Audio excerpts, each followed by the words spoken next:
لاحظوا هذه الرواية التي يرويها شيخنا المفيد رضوان الله تعالى عليه في كتابه كتاب الاختصاص بسنده عن معاوية ابن عمار الدهني عن أبي عبد الله عليه السلام، أي الإمام الصادق صلوات الله عليه، قال: الإمام الصادق يروي هذه الحادثة العجيبة، قال: دخل أبو بكر على علي عليه السلام فقال له، شوف المسألة هنا، إن رسول الله صلى الله عليه وآله لم يحدث إلينا في أمرك حدثا بعد يوم الولاية. أنت زعلان أو غاضب على أنه نحن انتزعنا منك الحكم، انتزعنا منك الخلافة. إحنا لنا عذرنا، لأنه بعد يوم الولاية يوم الغدير رسول الله ما أحدث لنا فيك حدثا، ما جاءنا منه أمر صريح قاطع حسب ما يزعم أبو بكر طبعا بعد يوم الغدير أنه ترى هذا هو الحاكم من بعدي، هذا ولي عهدي. لا، وإنما أمرنا بموالاتك، أمرنا يعني بمحبتك ونصرتك، يعني عينا النظرية البكرية. شو النظرية البكرية تنتهي بالفعل إلى سيدهم أبي بكر. هم شو يقول لك؟ يقول لك يوم الغدير كان المأمور به أنه يعني شنو؟ موالاة علي. كلنا احنا نوالي علي، نحب علي، يعني ننصر علي، هذا هو فقط. يعني ألا من كنت مولاه فعلي مولاه، هذا معناه، مو قضية حكم وخلافة وإمرة وإلى آخره.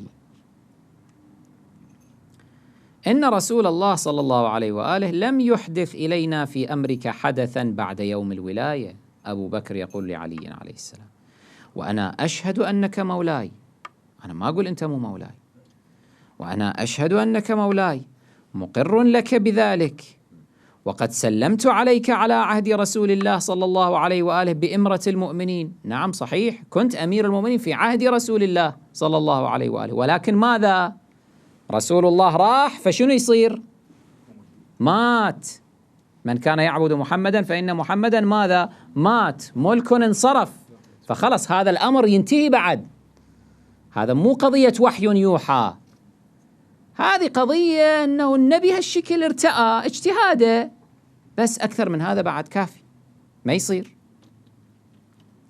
وقد سلمت عليك على عهد رسول الله صلى الله عليه وآله بإمرة المؤمنين، وأخبرنا رسول الله صلى الله عليه وآله، هنا دقق، أنك وصيه ووارثه وخليفته في أهله ونسائه. شوف قيدها، عين النظرية البكرية والاعتقاد البكري في زماننا هذا. تقول له علي خليفة رسول الله صلى الله عليه وآله، هو الذي قال علي خليفتي فيكم، يقول لا، يقصد أهله ونسائه. إيه نعم، علي خليفة رسول الله على أهله ونسائه، يعني يدير باله عليهن، يدير باله على هؤلاء النسوة، لأن للرجل أن يستخلف رجلا على أهل بيته على نسائه من بعده، فيعني أنه أنت يا علي أنت تتكفل بشؤونهم من بعدي، بس هذا هو، مو الخلافة بمعنى الإمرة، بمعنى الولاية العظمى، بمعنى الحكم والسلطان، مو هذا هو معناه. فالنظرية البكرية والاعتقاد البكري اليوم الموجود هو في الواقع يرجع إلى من؟ إلى سيدهم أبي بكر، هو الذي أصل هذه النظرية وتطورت عبر الزمن. والوقاحة أنه يقولها مباشرة في وجه علي عليه السلام، يقول له: وأخبرنا رسول الله صلى الله عليه وآله أنك وصيه ووارثه وخليفته في أهله ونسائه، ولم نحل بينك وبين ذلك. احنا منعناك أن تصير أنت خليفة رسول الله على أهله ونسائه، ما منعناك، ما حلنا بينك وبين ذلك. وصار ميراث رسول الله صلى الله عليه وآله إليك وأمر نسائه، هذا احنا أعطيناك بعد، ميراث رسول الله أعطيناك، درع رسول الله أعطيناك، سيف رسول الله أعطيناك، عمامة رسول الله، رداءه، بغلته، عرفتوا هاي الأشياء المتعلقات بالنبي صلى الله عليه وآله أعطيناك إياه، ونساء هام سلمناك أمرهن، فليش أنت زعلان علينا؟ ولم يخبرنا بأنك خليفته من بعده، خليفته على الإطلاق يعني،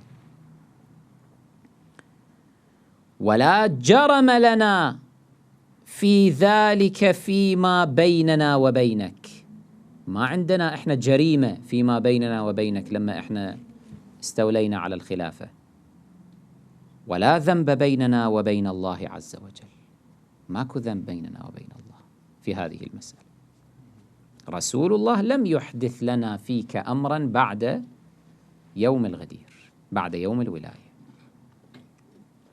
بماذا أجابه الأمير عليه السلام؟ فقال له علي عليه السلام: أرأيتك إن رأيت رسول الله صلى الله عليه وآله حتى يخبرك بأني أولى بالمجلس الذي أنت فيه، وأنك إن لم تنح عنه كفرت، فما تقول؟ إذا الآن أريك رسول الله صلى الله عليه وآله ويقول لك كلام واضح وصريح: علي أحق بالمجلس الذي أنت فيه الآن منك، وإذا لم تتنحى عن هذا المجلس وتسلمه لعلي، تسلم مقاليد الإمرة والسلطة لعلي عليه الصلاة والسلام، فأنت كافر. وبالفعل ما سلم، فأبو بكر شنو؟ كافر، كافر. فما تقول؟ فقال أبو بكر: إن رأيت رسول الله صلى الله عليه وآله حتى يخبرني ببعض هذا اكتفيت به. يعني يقول له خلي أشوف بس النبي، المهم وين الآن النبي تحت التراب الآن حسب اعتقاده، وين بعد يطلع النبي ويكلمني؟ إذا قال لي بعض هذا، يعني حتى لو يجي يقول لي يا أبا بكر مثلا، بس هو هذا كافي، لأنه هذه تصير معجزة وأنا أسلم الأمر. قال عليه السلام: فوافني إذا صليت المغرب، إذا خلصت من صلاة المغرب تعال. قال عليكم السلام ورحمة الله. فرجع بعد المغرب فأخذ بيده، علي عليه السلام أخذ بيد أبي بكر وأخرجه إلى مسجد قباء، مسجد قباء في المدينة المنورة، فإذا رسول الله صلى الله عليه وآله جالس في القبلة، موجود جالس في قبلة المسجد. هذه معجزة أم لا؟ رسول الله ها هنا ما الذي صنع؟ استعاد بدنه، استعاد لباسه الدنيوي، هذا اللباس الدنيوي استعاد وعاد حيا كما كان، وجرى بينه وبين أبي بكر مناقشة الآن شوف. فقال له: يا عتيق، أبو بكر اسمه عتيق، اسمه الأصلي، يا عتيق، وثبت على علي وجلست مجلس النبوة وقد تقدمت إليك في ذلك. ليش تكذب تقول أنه النبي ما أحدث لنا فيك أمرا وكذا؟ أنا تقدمت إليك في ذلك، وكدت عليكم الأمر، فانزع هذا السربال الذي تسربلته فخله لعلي، وإلا فموعدك النار، موعدك النار إذا ما ترجع الحق إلى أهله. هذا حكم الله. ولي العهد الشرعي من؟ علي بن أبي طالب، هو الذي ينبغي أن يتولى الأمر بعد رسول الله صلى الله عليه وسلم. أي شخص يأتي ويزيحه فإنه ماذا؟ مستلب للأمر، مستلب للحكم، فخليفة غير شرعي، حاكم غير شرعي. ثم أخذ بيده فأخرجه. أمير المؤمنين أخذ بيد أبي بكر وأخرجه، فقام النبي صلى الله عليه وآله عنهما. النبي راح، قام وغاب. وانطلق أمير المؤمنين عليه السلام إلى سلمان فقال له: يا سلمان، أما علمت أنه كان من الأمر كذا وكذا؟ أمير المؤمنين يخبر سلمان بالذي حصل. النبي الأعظم صلى الله عليه وآله معجزة، عاد من جديد وأقام الحجة على أبي بكر. فقال سلمان: ليشهرن بك. أبو بكر راح ماذا؟ يشهر بك يا علي بسبب هذا الموضوع، وليبدينه إلى صاحبه اللي هو عمر، وليخبرنه بالخبر. فضحك أمير المؤمنين عليه السلام وقال: أما إن يخبر صاحبه فسيفعل. أنه يخبر صاحبه، نعم هذا راح يسوي. ثم لا والله لا يذكرانه أبدا إلى يوم القيامة. ما راح يذكرون هذه الحادثة، سيكتمونها أبدا إلى يوم القيامة. هما أنظروا لأنفسهما من ذلك، عندهم نظر، عندهم شوية ذكاء إنجاز التعبير، يدرون إذا أشاعوا هذا الأمر فسيكون ماذا؟ ليس في صالحهما، حتى ولو ادعيا أن هذا سحر بني هاشم كما سيأتي، مو في صالحهم، فيكتمون القضية. فلقي أبو بكر عمر فقال: إن عليا أتى كذا وكذا وصنع كذا وكذا وقال لرسول الله كذا وكذا. فقال له عمر: ويلك، ما أقل عقلك، فوالله ما أنت فيه الساعة، الحالة الاضطرابية التي عندك الآن، إلا من بعض سحر ابن أبي كبشة. يعني النبي الأعظم صلى الله عليه وسلم، كان المشركون وأهل الجاهلية يعيرونه بقولهم ابن أبي كبشة، بدعوى أنه أحد أجداد من طرف الأم، يعني من طرف السيدة آمنة بنت وهب عليها السلام، كان اسمه أبو كبشة، فيسموه ابن أبي كبشة. يقول: إلا من بعض سحر ابن أبي كبشة، قد نسيت سحر بني هاشم؟ نسيت هذول كلهم سحرة؟ وشوف سبحان الله هذه الكلمة كم تتردد. يعني جاءت هذه الكلمة على لسان أبي بكر، جاءت على لسان عمر، جاءت على لسان بعض بني أمية كمعاوية كيزيد، جاءت على لسان حتى الخط الزبيري الذي شرحت لكم تفصيله وبعضا من رجاله في الليالي الحسينية على ما أتذكر. ومنهم من؟ عبد الله بن الزبير لعنه الله ولعن أباه. هؤلاء كانوا يتعاملون مع النبي ماذا؟ وبني هاشم أنهم يكثر السحر عندهم، هذول سحرة هذول، فادعوا نبوة وادعوا كذا وراونا بعض الأمور الخوارق. هذا كله كانت شعوذات كهان كانوا. قد نسيت سحر بني هاشم، ومن أين يرجع محمد ولا يرجع من مات؟ شوف نفس المجرى نفس العبارة، ألا من كان يعبد محمدا فإن محمدا قد مات، وين بعد يرجع؟ ومن أين يرجع محمد ولا يرجع من مات؟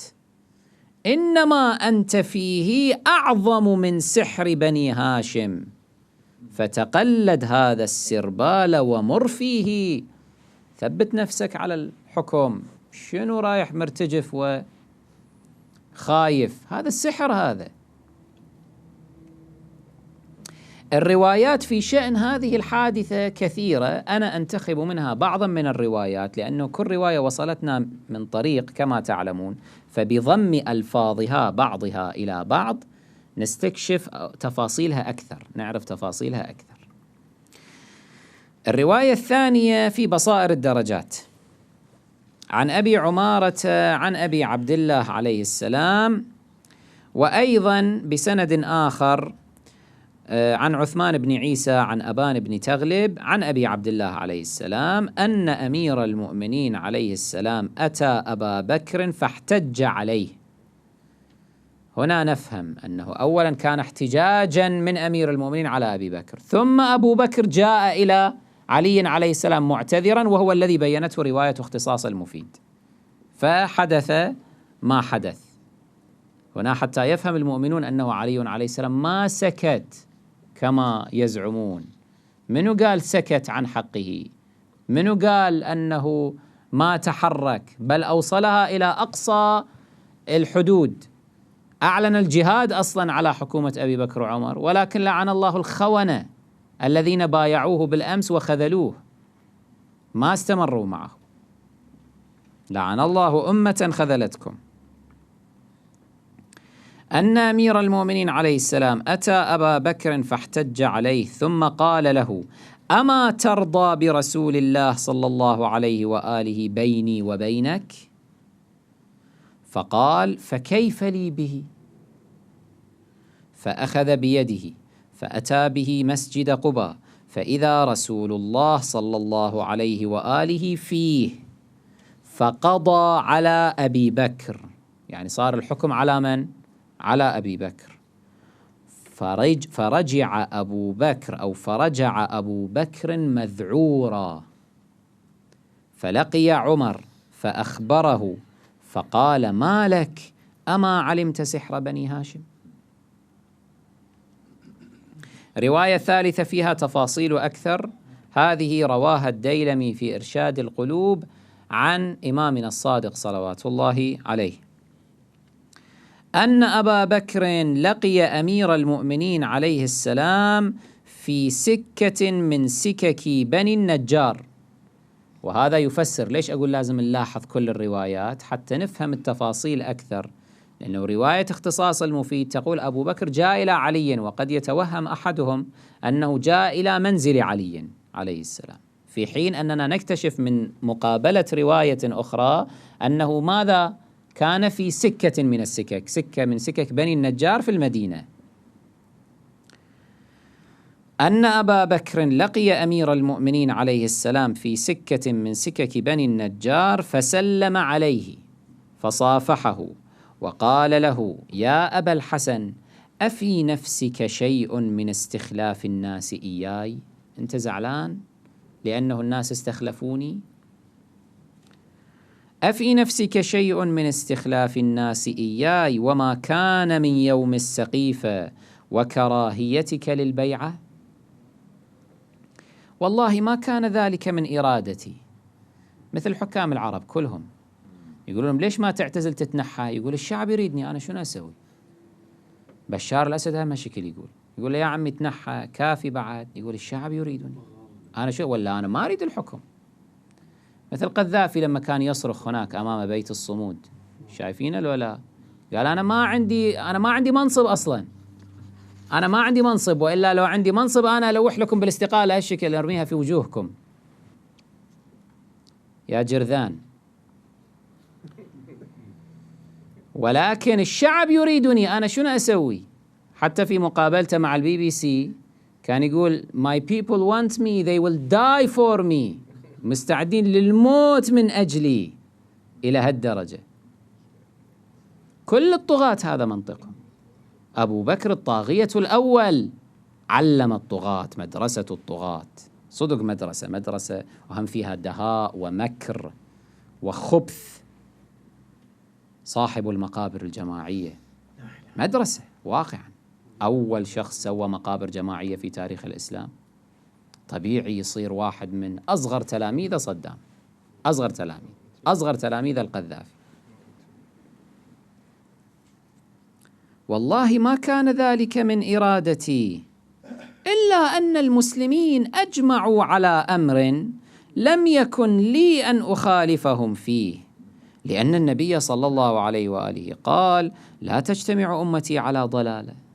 صار إجماع بعد 99.9 الانتخابات إجماع، بس أنت يا علي مو ويانا، شو نسوي إحنا؟ إجماع صار لا تجتمع أمتي على ضلالة.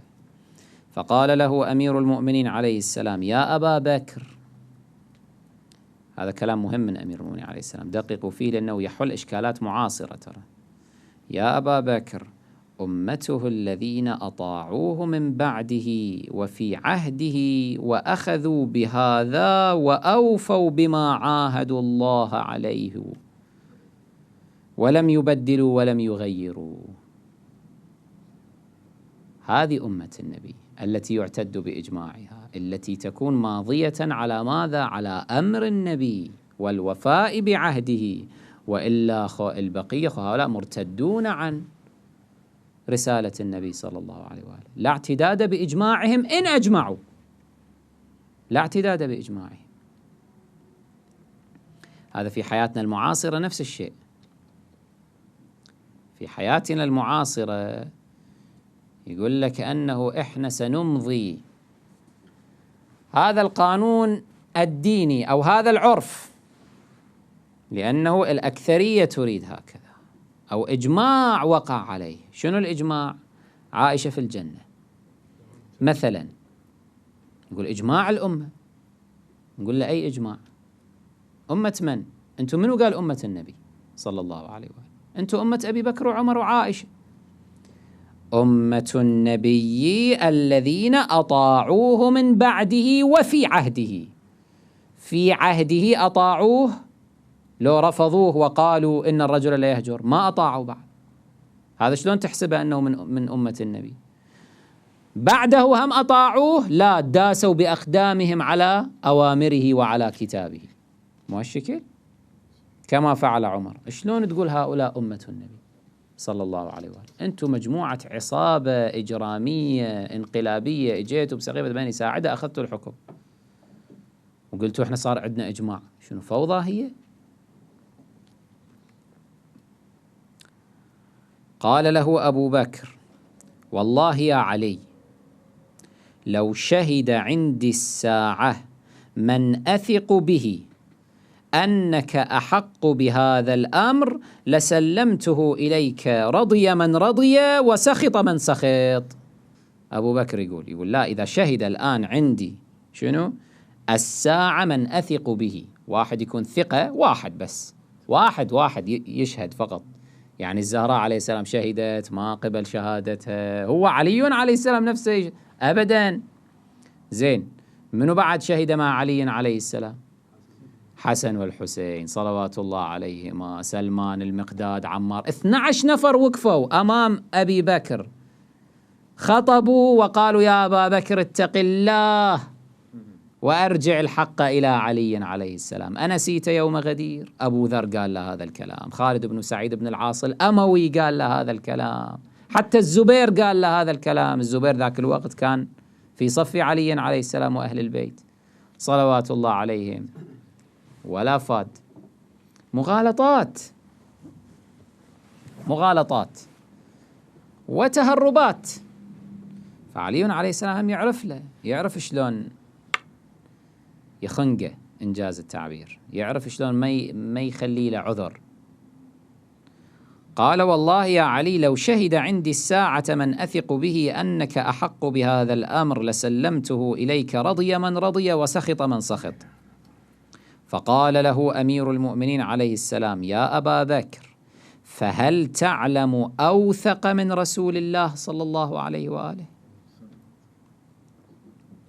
وقد أخذ بيعتي عليك في 4 مواطن، 4 مرات أنت بايعتني بولاية العهد، وعلى جماعة معك فيهم عمر وعثمان، أنتم كلكم بايعتموني في يوم الدار، وفي بيعة الرضوان تحت الشجرة، ويوم جلوسه في بيت أم سلمة، وفي يوم الغدير بعد رجوعه من حجة الوداع. فقلتم بأجمعكم: سمعنا وأطعنا الله ورسوله. فقال لكم: الله ورسوله عليكم من الشاهدين. فقلتم بأجمعكم: الله ورسوله علينا من الشاهدين. فقال لكم: فليشهد بعضكم على بعض ويبلغ شاهدكم غائبكم، ومن سمع منكم فليسمع من لم يسمع. فقلتم: نعم يا رسول الله. وقمتم بأجمعكم تهنون رسول الله وتهنوني بكرامة الله لنا.